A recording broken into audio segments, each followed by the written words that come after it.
Tell me what you mean by qualified and unqualified men.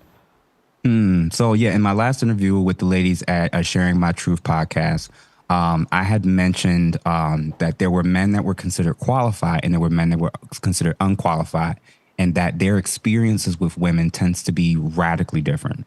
The men that I would say are qualified are typically men that have good to great income. They meet a certain height requirement, typically 6 feet or above. They're in fairly decent shape, fairly charismatic, confident, desired by multiple women and respected by multiple men. Those are the men that I would say, and most people would kind of identify as quote unquote qualified to have options with women, to be able to push off commitment, to be able to sleep with multiple women simultaneously at the same time and never have to lead towards marriage. These are the quote unquote men that qualify to get access to women's sex, softness, love, intimacy, etc. Whereas the men that are quote unquote unqualified, they're usually missing multiple of those check boxes, if not all of them. So, yep, go ahead. Where would you put men, like, because there's certain men in just certain environments where they're broke, but they get a lot of women.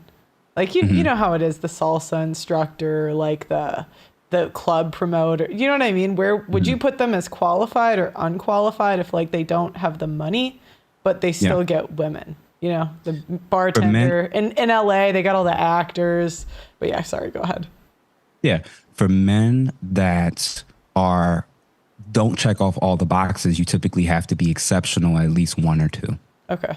So the men that are unqualified are pretty much not doing anything in any of these areas significant to like kind of stand out. So for instance, the guy that's really, really tall and is like pretty charismatic and has nothing else of the things I kind of listed, he'll do well because he's exceptionally tall and he knows he's a good talker, right? Yeah. So we see it. Whereas the guys who can't talk to women, the guys who are not that tall, the guys that don't make any money, the more it gets to a point where she either friend zones you or doesn't even acknowledge you. Yeah. You ever meet a guy that gets girls to pay his rent? I've seen that. Oh, I'm jealous of them guys, man. Jealous of them guys. Can you talk more about attraction triggers and define what they are? Yeah, so they're different, obviously on an individual by individual level, but the things that I just listed are typically from the female perspective, the female side, typically some of the key cues that they're looking for. So from an attraction trigger perspective, women typically don't want to get with the guy that they can't sense that other women also think is attractive. So the problem that we're kind of having in terms of like this whole topic and this discussion that's going on, when you think about it, is like these women are only picking men that they believe other women want and trying to ensure and guarantee that that guy is going to be monogamous and with them for the rest of their lives. So their attraction triggers are putting them in a small pool, dealing with a small pool of men that they're often being disappointed with as a result. Whereas on the flip side with men, many of their attraction triggers, a lot of women confuse that because they assume that they would be the same. Oh, I make so much money. I make this much money. I have this degree. I got my car. I got this. I got that. None of those things apply to men, especially men that have those things.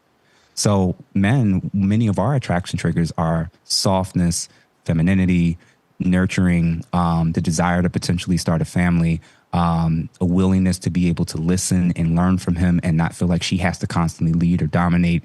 Those are a lot of the things that men are typically looking for, and particularly attracted to. So for whatever reason, it seems like a lot of men aren't checking off the boxes in terms of attraction triggers that women are typically looking for.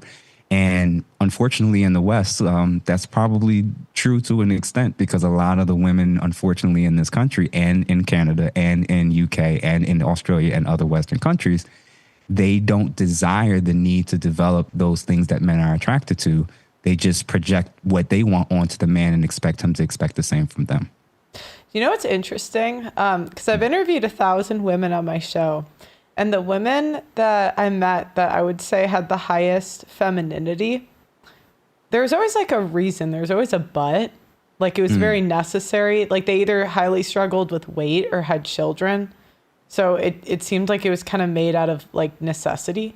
And I was in London, so I was interviewing women from all over the world. But I would find if there was ever like really, really high femininity, there would always be a catch. Is that what you've seen? Like, is that what you've seen? Man. Or maybe you've seen other things. It's a mix. It's a mix. So sometimes it's actually because of religious upbringing and them being very sheltered and still sheltered. Because typically, and you'll see it, and you've probably talked about it on your show, there's definitely instances where they had a great father that was very caring and very protective. And, before you knew it, they ended up, going to college and all of that went out the window. Right. So yeah, sometimes life humbles them. Sometimes it's because of their background and what they're still remaining in. I definitely agree that it's rarer to find in Western countries for sure. But I've also experienced women who tend to stay to themselves and are not really in the mix. And I don't want to say that they're female loners, but they normally won't catch the eye of most men unless they just happen to be in the same proximity. Yeah.